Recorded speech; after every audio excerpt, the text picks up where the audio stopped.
Pagdating ko nga dito sa pick-up point, nag-aantay na nga tong customer ko. Inabot ko na nga rin tong sa kanya yung shower cap. At binuksan ko na rin tong box ko kasi nandito yung helmet na susuotin ng pasahero ko.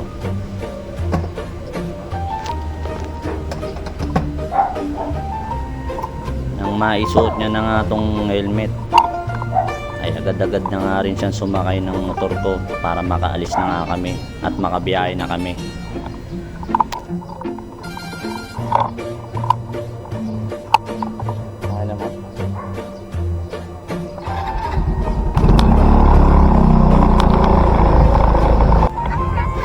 Ilang saglit lang nung pagka-drop ko ay pinasukan nga ulit tayo ng booking.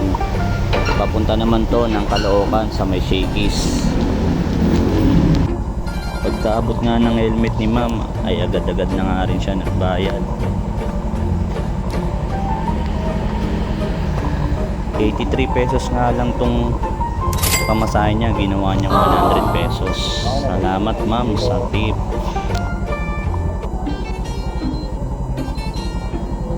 Yung mga yubs, pinasukan tayo ng isang booking pa. Jollibee Marolas papunta sa ng Caloocan. Ayos mga yubs. Diretso pasok na tayo.